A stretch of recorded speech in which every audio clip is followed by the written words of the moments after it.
Hi guys, it's Dom here from Car Thought. I'd like to do a video today about my MX-5 and more specifically about the engine in my MX-5. So I did a really brief intro to this car when I picked it up in the Lake District, but let's have a look at the engine in a bit more detail today.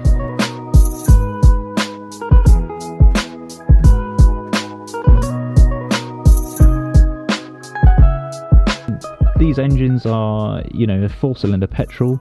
This is called the LF series engine, and this model is the MZR L series. So this one, my one, is a 2-litre specifically, and these replace the F series engine that are in the NB MX-5s. So this was a new engine in this car, a new configuration. And its predecessor is actually the Skyactiv G series engines. So as mentioned, these are all sort of inline 4-cylinder engines. There are some people that I think it's called, is it Rocketeer?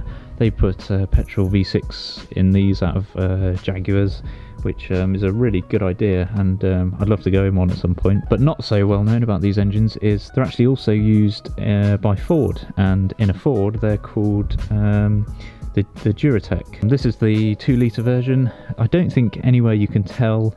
If you can, I don't know it. There's a 1.8 in this car and a 2-litre, and mine is the 2-litre one.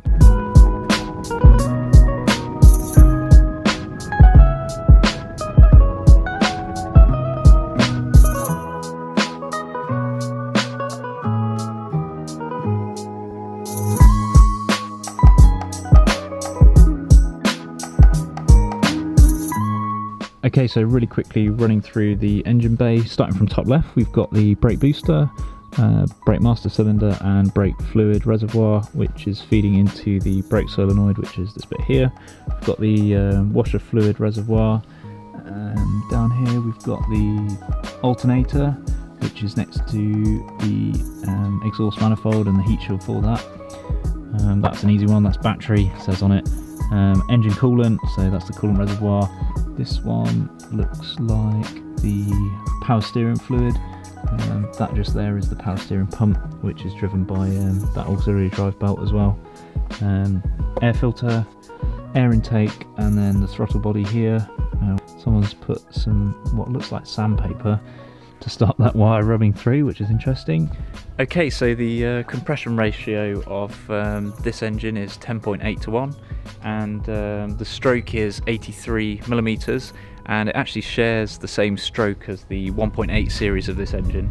The bore is slightly larger on this one than the 1.8. It's a 87.5 millimeter bore, which is where the increase in fuel capacity comes from inside the cylinder. And looking at the car, and what a lot of people buy these cars for is actually the weight distribution. This being the block here, it is actually mounted sort of, excuse the GoPro, behind the front axles. So yeah, it's sort of front mid mounted, I think people like to call it. Some people say that the weight distribution is 50-50, and I've done quite a lot of reading on it, and I think Mazda actually say it is 52 front, 48 rear, but when you're sat in it as a driver, that puts you towards the rear, so actually when the driver's in it, it's 50-50. So that's Japanese engineering for you. Strut braces on this car are actually standard on the sport model. So as far as I'm aware, this is totally stock and nothing's been touched. So this is the standard strut brace for this car. A lot of people buy aftermarket ones for this, just to supposedly make it a bit stiffer.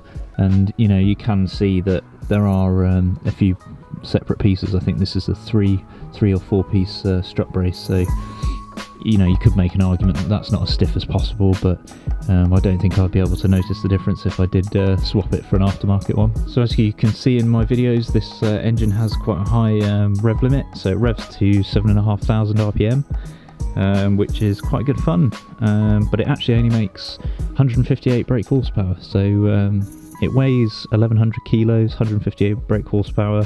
I can't do the maths in my head, but I'll put up how many brake horsepower per ton that is.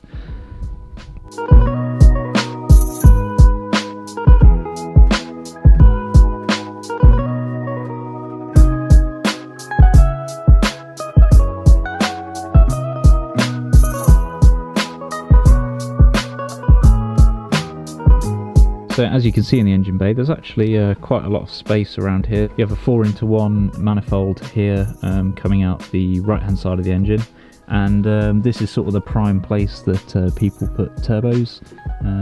So I'm not sure if that was intentional, but you could argue that Mazda knew that that was going to happen, so they left this big space here, especially if you took this brace off and you could stick a turbo.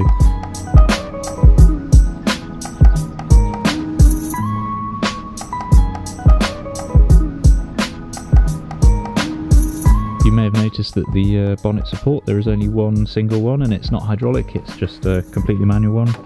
So that's weight saving or cost saving, one of the two. It has its advantages. That's never going to break, the strut's never going to leak, so I'm not complaining.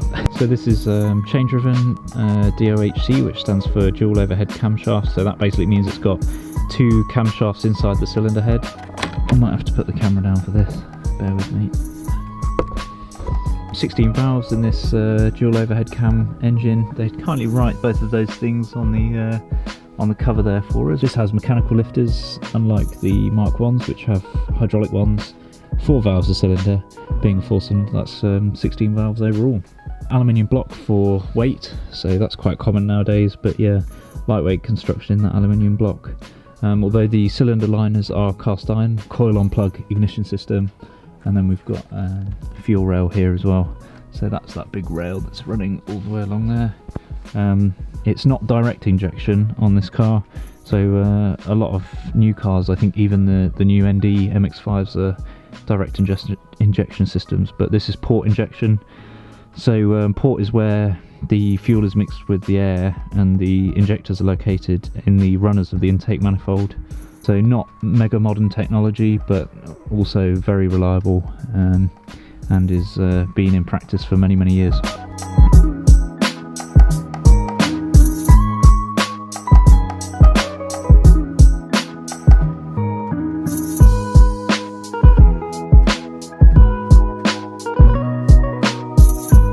In this engine is actually, let me get this right, fracture split forged powder connecting rods. So the con rods in this are basically to get rid of the jargon. They're forged from one piece. After they're forged from one piece, they split the cap off the rod, and that generates a break, which means you can put them back together more precisely, and then that makes them stronger, which means they have a longer service life, as well as being lighter and less expensive to produce. Quite a nice piece of technology that's there. This engine is actually chain driven, so that's a chain that drives the camshafts from the crank, and that's quite unusual nowadays. Most cars are belt driven because belts are cheaper and quieter, so they have their pros and cons. The service intervals on a belt I think are about 50 or 60,000 miles for most cars. A chain is meant to have a longer service life, so yeah, 100,000 plus miles, which again is going towards the reliability factor of this car. Disadvantages of a timing chain are that they are more expensive and noisier. This engine actually ceased production in 2011, and they replaced it with the Sky Active series of engines. Those Sky Active series engines are meant to be much more efficient. On the whole, I think a better engine, slightly lighter and more reliable, and that's why they put them in pretty much every Mazda at the moment. This engine in this car is probably, well, obviously my preference, because it's sort of the most power you can get in a stock format in this car. The engine subframe, that's all made from aluminium, as well as the bonnet, that's all aluminium as well. The boot lid is actually also aluminium, in a further attempt to get the weight down. I don't have a magnet on me, but take my word for it. Overall, I think the weight is about 1100 to 1150 kilos, which, to give you a sort of similar comparison, that's about the same as an Alpha 4C. Everyone raves about the 4C and how light they are. It's about the same weight as an MX-5, although this has got slightly less power than a 4C, but that can be fixed with a turbo. That's it guys, thank you very much for watching. Bit of a different style video from me today. I hope you like it. Just looking in a bit more detail into the car, and I'd like to do one of these for each area of the car moving forwards. Please make sure you like and subscribe for some new content coming soon. Cheers.